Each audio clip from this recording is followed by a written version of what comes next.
नमस्कार। आज हम एक बहुत ही महत्वपूर्ण संस्था नीति आयोग पर थोड़ी गहराई से बात करेंगे। हाँ, बिल्कुल। हमारे पास तो आज हम समझने की कोशिश करेंगे कि ये संस्था जिसने योजना आयोग की जगह ली आखिर है क्या। और ये कैसे काम करती है? हाँ, और ये सहकारी संघवाद यानी कोऑपरेटिव फेडरलिज्म को कैसे आगे बढ़ा रही है। ये भारत की विकास नीति को एक नई दिशा दे रही है, ऐसा कहा जाता है।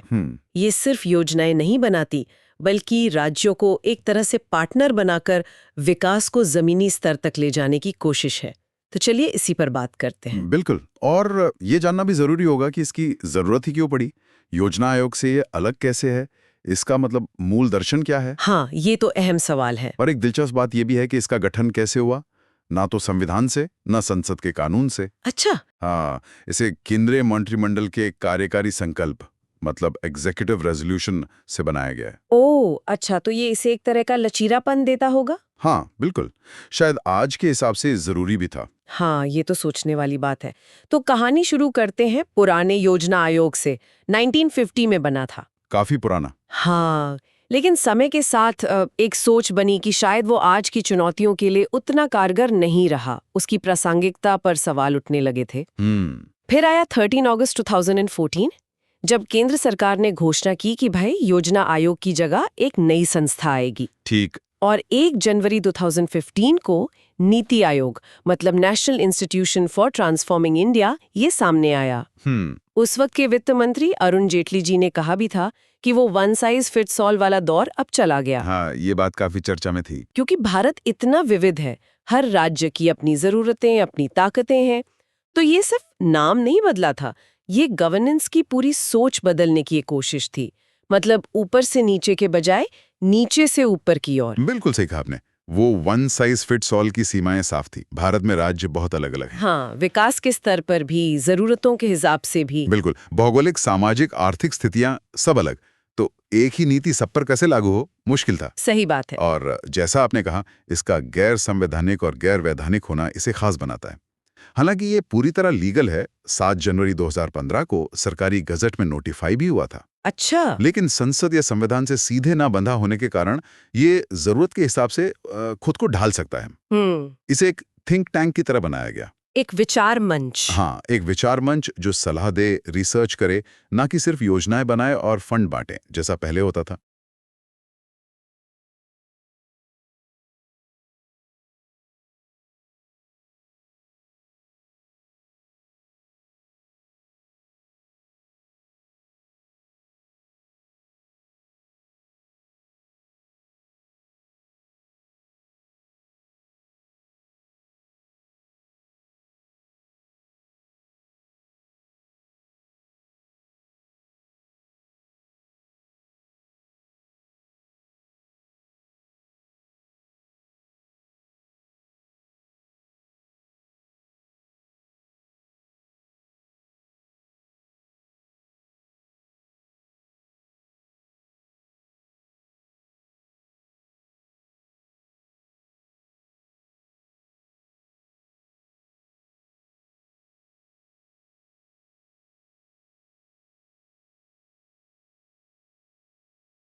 क्योंकि भारत इतना विविध है, हर राज्य की अपनी जरूरतें, अपनी ताकतें हैं, तो ये सिर्फ नाम नहीं बदला था, ये गवर्नेंस की पूरी सोच बदलने की एक कोशिश थी। मतलब ऊपर से नीचे के बजाय नीचे से ऊपर की ओर। बिल्कुल सही कहा आपने। वो वन साइज फिट्स ऑल की सीमाएं साफ थीं। भारत में राज्य बहुत अलग अलग हैं। हाँ, विकास के स्तर पर भी, जरूरतों के हिसाब से भी। बिल्कुल। भौगोलिक, सामाजिक, आर्थिक स्थितियां सब अलग। तो एक ही नीति सब पर कैसे लागू हो, मुश्किल था। सही बात है। और जैसा आपने कहा, इसका गैर संवैधानिक और गैर वैधानिक होना इसे खास बनाता है। हालांकि ये पूरी तरह लीगल है। 7 जनवरी 2015 को सरकारी गजट में नोटिफाई भी हुआ था। अच्छा। लेकिन संसद या संविधान से सीधे ना बंधा होने के कारण ये जरूरत के हिसाब से खुद को ढाल सकता है। इसे एक थिंक टैंक की तरह बनाया गया। एक विचार मंच। हाँ, एक विचार मंच जो सलाह दे, रिसर्च करे, ना कि सिर्फ योजनाएं बनाए और फंड बांटे जैसा पहले होता था। टेक्नोलॉजी सब बदल रहा है। तो एक ऐसी संस्था चाहिए जो राज्यों को बराबर का पार्टनर समझे, सही, गांव की जरूरत को नेशनल प्लानिंग से जोड़े और सबसे जरूरी सबूतों और आंकड़ों के आधार पर पॉलिसी बनाए, सुधार करें। तो यहीं से वो टीम इंडिया वाली बात आती है। हाँ बिल्कुल, टीम इंडिया की भावना, जहां केंद्र और राज्य मिलकर देश के लिए सोचें। इसे एक इंस्टीट्यूशनल शक्ल देने की कोशिश थी। तो फिर इसकी बनावट, मतलब इसका स्ट्रक्चर, वो भी इसी टीम इंडिया की भावना को दिखाता होगा। कौन कौन है इसमें? हाँ, कोशिश तो यही है। देखिए, सबसे ऊपर पदेन अध्यक्ष तो प्रधानमंत्री ही होते हैं। ठीक है। फिर जो सबसे महत्वपूर्ण बॉडी है वो है शासी परिषद, यानी गवर्निंग काउंसिल। गवर्निंग काउंसिल, इसमें कौन होता है? इसमें सभी राज्यों के मुख्यमंत्री और जिन केंद्र शासित प्रदेशों में विधानसभा है, जैसे दिल्ली, पुडुचेरी, जम्मू कश्मीर, उनके मुख्यमंत्री और बाकी केंद्र शासित प्रदेशों के उपराज्यपाल। अच्छा, यानी सभी राज्यों और यूटीज का प्रतिनिधित्व। हाँ बिल्कुल, यही वो मंच है जहां पूरे देश की आवाज एक साथ आती है, उनकी जरूरतें, उनकी उम्मीदें। इसी से सहकारी संघवाद मजबूत होता है। इसके अलावा अगर कोई खास क्षेत्रीय मुद्दा है जो एक से ज्यादा राज्यों से जुड़ा है, तो उसके लिए क्षेत्रीय परिषदें यानी रीजनल काउंसिल्स भी बन सकती हैं। ये जरूरत के हिसाब से। हाँ, जरूरत पड़ने पर प्रधानमंत्री इनकी बैठक बुलाते हैं और अध्यक्षता करते हैं या किसी को नॉमिनेट करते हैं। ये तो हुई राज्यों की सीधी भागीदारी, लेकिन जो रोज का काम है, रिसर्च है, नीतियां बनाना है, उसके लिए क्या व्यवस्था है? हाँ, उसके लिए एक फुल टाइम ऑर्गेनाइजेशनल फ्रेमवर्क है। इसमें एक उपाध्यक्ष होते हैं, वाइस चेयरपर्सन, जिन्हें प्रधानमंत्री नियुक्त करते हैं। हाँ, और उन्हें कैबिनेट मंत्री का दर्जा मिलता है। वो एक तरह से प्रधानमंत्री और संस्था के बीच की कड़ी है। ठीक। फिर होते हैं पूर्णकालिक सदस्य, फुल टाइम मेंबर्स। इन्हें राज्य मंत्री का दर्जा प्राप्त होता है। ये अलग अलग फील्ड के एक्सपर्ट्स होते हैं। साथ ही ज्यादा से ज्यादा 2 अंशकालिक सदस्य, पार्ट टाइम मेंबर्स भी होते हैं। ये रोटेशन बेसिस पर आते हैं, बड़े विश्वविद्यालयों से, रिसर्च संस्थानों से, ताकि बाहर के नए आइडियाज आते रहें। बिल्कुल, फ्रेश पर्सपेक्टिव मिलता रहे। फिर अधिकतम 4 पदेन सदस्य होते हैं, एक्स ऑफिशियो मेंबर्स। ये केंद्रीय मंत्री परिषद से होते हैं, जिन्हें प्रधानमंत्री नॉमिनेट करते हैं। मंत्रालयों से तालमेल के लिए। हाँ, ताकि पॉलिसी में कोऑर्डिनेशन बना रहे। और इन सबके काम को संभालने के लिए एक मुख्य कार्यकारी अधिकारी यानी सीईओ होते हैं। सीईओ, ये भारत सरकार के सचिव स्तर के अधिकारी होते हैं। इनकी नियुक्ति भी प्रधानमंत्री एक निश्चित कार्यकाल के लिए करते हैं। ये एडमिनिस्ट्रेटिव हेड की तरह काम करते हैं। और इन सबको सपोर्ट करने के लिए एक ऑफिस। हाँ, जरूरत के हिसाब से एक सचिवालय यानी सेक्रेटेरिएट होता है। तो आप देखें, इसमें सरकार, एक्सपर्ट्स और राज्य सबको एक साथ लाने की कोशिश है। हाँ, संरचना तो काफी व्यापक है। अच्छा, अब आते हैं इसके काम पर। इसका मुख्य उद्देश्य क्या है? मतलब नीति आयोग करना क्या चाहता है असल में? देखिए, इसके कई उद्देश्य हैं। सबसे पहला और शायद सबसे महत्वपूर्ण है देश के विकास की प्राथमिकताएं और रणनीतियां तय करना। लेकिन कैसे? राज्यों के साथ मिलकर एक साझा नजरिया, एक शेयर्ड विजन बनाना। यहीं पर वो सहकारी संघवाद वाली बात आती है। बिल्कुल। दूसरा, योजना बनाने की प्रक्रिया को उलटना, मतलब टॉप डाउन की जगह बॉटम अप। गांव के स्तर से योजना बने और फिर वो धीरे धीरे ऊपर राष्ट्रीय स्तर तक जुड़े। ये बड़ा बदलाव है। हाँ। तीसरा, देश की सुरक्षा के जो हित हैं उन्हें आर्थिक नीतियों में शामिल करना। चौथा, समाज के वो वर्ग जिन तक विकास का फायदा ठीक से नहीं पहुंच पाया है, उन पर खास ध्यान देना। अंत्योदय। हाँ बिल्कुल, अंत्योदय की भावना, अंतिम व्यक्ति तक पहुंचना। और एक और बड़ा शिफ्ट है, सिर्फ पैसे खर्च करने पर फोकस नहीं, बल्कि नतीजों पर, आउटकम्स पर फोकस करना। कि काम हुआ या नहीं, और हुआ तो कितना असरदार रहा। एग्जैक्टली, ये बहुत जरूरी है। तो ये सब उद्देश्य हासिल कैसे होते हैं? काम कैसे करता है नीति आयोग? आपने 2 हब के बारे में सुना होगा, टीम इंडिया हब और ज्ञान और नवाचार हब। ये क्या चीजें हैं? हाँ, ये इसके काम करने के तरीके को समझने के लिए महत्वपूर्ण है। पहला, team India hub. Team India hub, जैसा नाम से लगता है, ये केंद्र और राज्यों के बीच एक पुल का काम करता है। एक इंटरफेस। यहाँ राज्य और केंद्र मिलते हैं, बात करते हैं, मिलकर नीतियां बनाते हैं। ये कॉपरेशन और कोऑर्डिनेशन का हब है। ठीक है। और दूसरा है ज्ञान और नवाचार हब, यानी नॉलेज एंड इनोवेशन हब।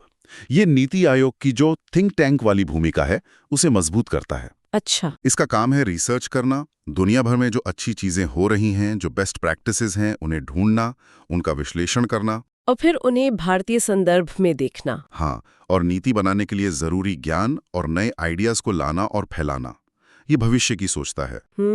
तो इन 2 हब के जरिए नीति आयोग अपने 4 मुख्य काम करता है। 1, पॉलिसी और प्रोग्राम का फ्रेमवर्क बनाना। 2, सहकारी और प्रतिस्पर्धी संघवाद को बढ़ावा देना।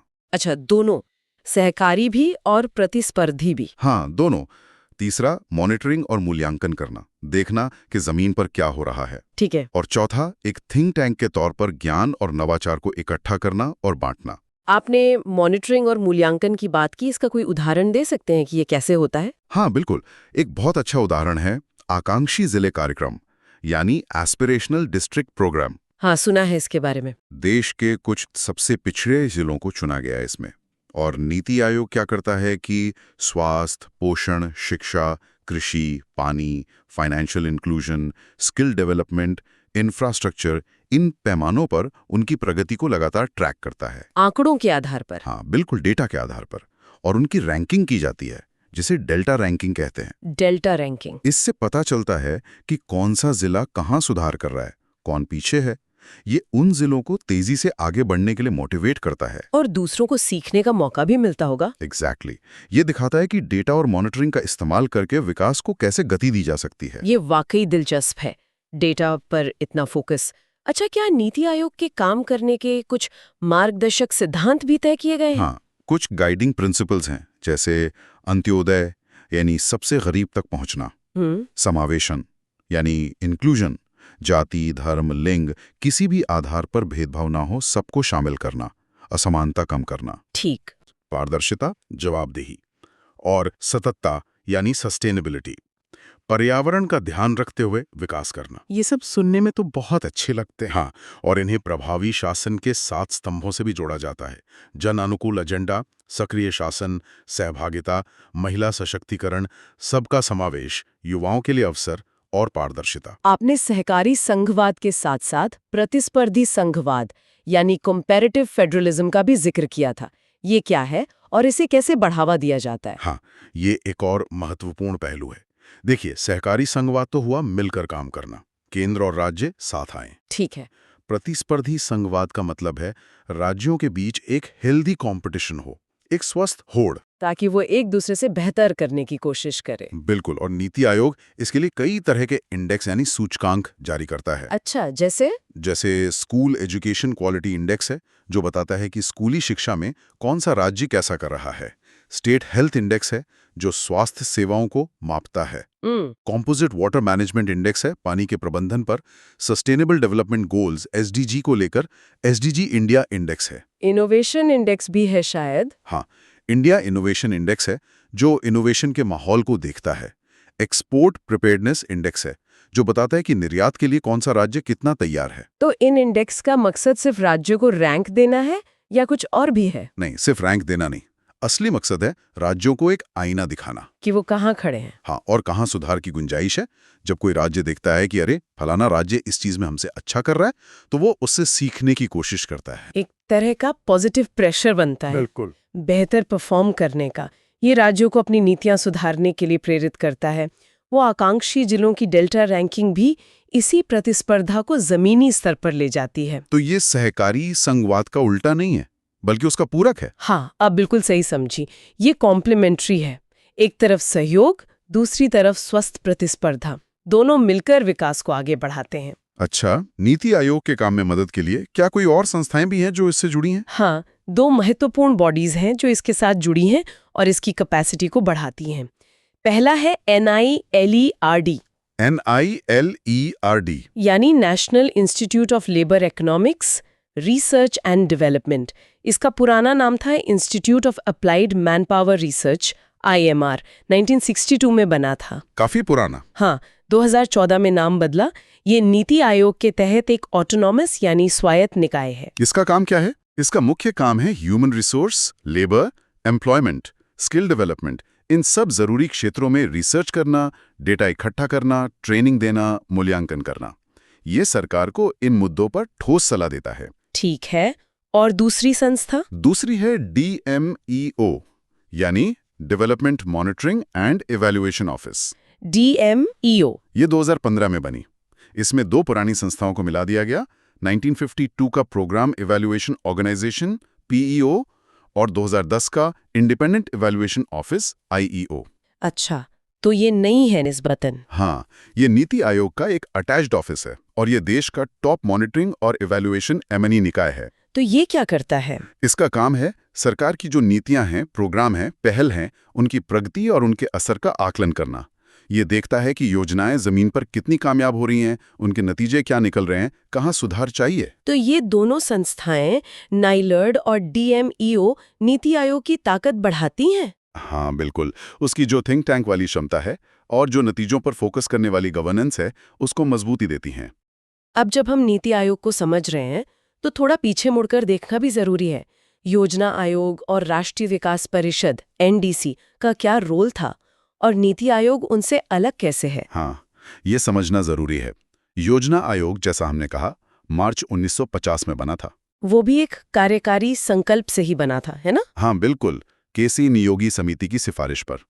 उसका मुख्य काम था देश के संसाधनों का आकलन करना और पंचवर्षीय योजनाएं बनाना। प्रधानमंत्री उसके अध्यक्ष होते थे।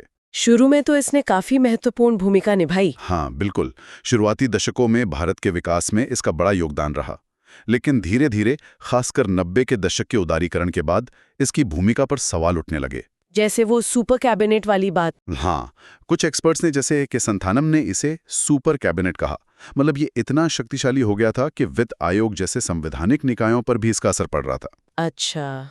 PV राजा मन्नार, जो चौथे वित्त आयोग के अध्यक्ष थे, उन्होंने भी योजना आयोग और वित्त आयोग के बीच फंड्स के बंटवारे को लेकर टकराव की बात कही थी। तो मुख्य आलोचना क्या थी? शक्तियों का केंद्रीकरण? हाँ, मुख्य आलोचना यही थी कि इसने पावर्स को बहुत सेंट्रलाइज कर दिया था। राज्यों की भूमिका काफी सीमित हो गई थी। टॉप डाउन अप्रोच हावी हो गया था।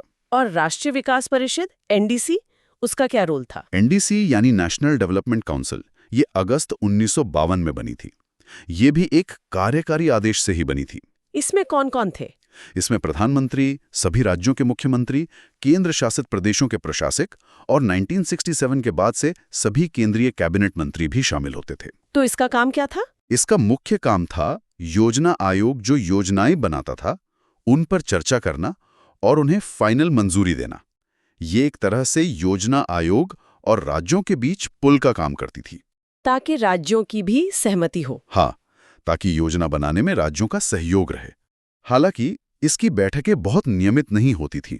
और क्या NDC अभी भी है या खत्म हो गई? देखिए, 2016 के आसपास ऐसी खबरें थीं कि इसे समाप्त करके इसकी शक्तियां नीति आयोग की गवर्निंग काउंसिल को दी जा सकती हैं। लेकिन हमारे पास जो जानकारी है उसके मुताबिक उस समय तक ऐसा कोई फॉर्मल रेजोल्यूशन पास नहीं हुआ था। तो मूल अंतर अगर देखें तो योजना आयोग का मॉडल टॉप डाउन था। केंद्र योजना बनाता, राज्य लागू करते। जबकि नीति आयोग सहकारी और प्रतिस्पर्धी संघवाद पर आधारित है।